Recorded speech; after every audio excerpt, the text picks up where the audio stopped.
What's good, ladies and gents? Welcome to the MKO Pugilism Boxing channel, where we talk all things boxing. Remember to like, subscribe, all that good stuff. So let's get into it. So let's talk about Gervonta Tank Davis versus Frank the Ghost Martin. And spoiler alert, Frank Martin got kind of turned into a ghost by the result of this fight. It was a good display, a good fight overall. But again, it was just a display from Gervonta Tank Davis that he is a level above the guys that he's fighting at this point in time. This fight, in some ways, kind of reminded me of when Alexander Usyk was cruiserweight champ, and he came over to England to fight Tony Bellew. It kind of reminded me of that sort of pattern because in this fight, just as it was with Usyk and Bellew, where, you had Bellew doing very well. He was even, in some ways, he was even kind of outboxing Usyk at a lot of points in that fight. I think he was even ahead on a scorecard or two, just before he got knocked out. But he was burning up all this energy, sort of trying to outbox Alexander Usyk and burning up this mental energy and physically just getting drained and tired. And then Usyk just gets to him and takes him out. And with this fight where you had Gervonta Davis, Frank Martin, it was a similar sort of thing where you saw Frank Martin, there were the two southpaws going into it, two undefeated guys, same age. Frank Martin had the sort of height advantage. He's 5'8", Gervonta Davis 5'5.5". And on this occasion, Gervonta Davis decided to go after his man, which is something that he sometimes doesn't do.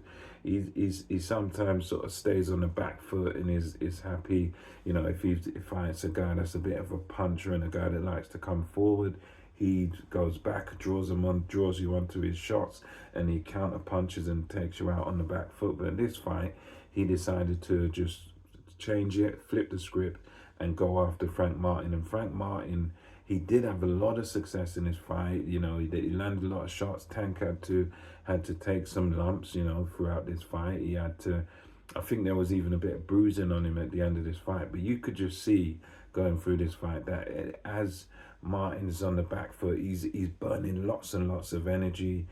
He's having to move erratically. And one thing that I noticed from watching it was that as Tank is chasing him down, he's still kind of doing it nice and slowly. He's just taking his time. It's like, as I watched a podcast, I think it was Andy Clark, where he was saying that Tank is kind of like a shark, where it's like, it's inevitable you're going to get eaten, but he just keeps running round and round, swimming round and round, and eventually he's going to get you. And he was that fight last night was kind of like that, because he was just stalking Frank Martin, and you could tell that he was, as Martin was going back and sometimes doing throwing some good straight punches, but then there'll be sometimes where Martin would kind of square up, and as he squares up, bang, it's a left hand over the top by Tank, or it's a right hook. And you could tell as Martin was moving back and sometimes doing some pretty good work and winning some rounds,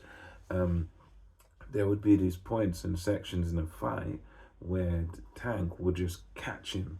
And when he's catching him, you can tell he's hurting him. And when he's catching him, he's catching Martin. Martin kept getting caught with his hands down and sort of, his face just open to be hit. And, Tank was just capitalizing all the time, pressuring him. And Davis, Tank wasn't really doing much output-wise. He was still kind of low output, like he always is. It's just ones and twos at a time.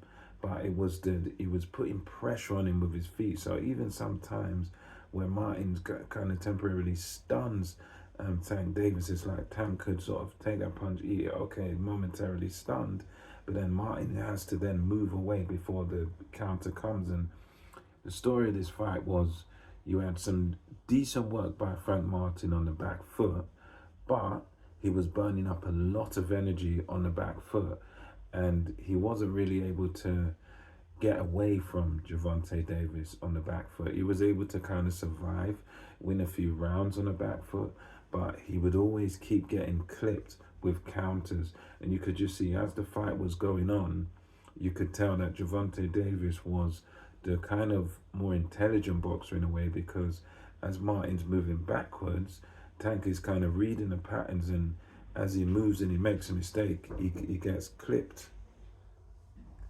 And that you could tell that was a pattern. He keeps moving backwards, and then as he moves backwards and he makes a mistake or he squares up or something, then bam, bam, Tank steps in.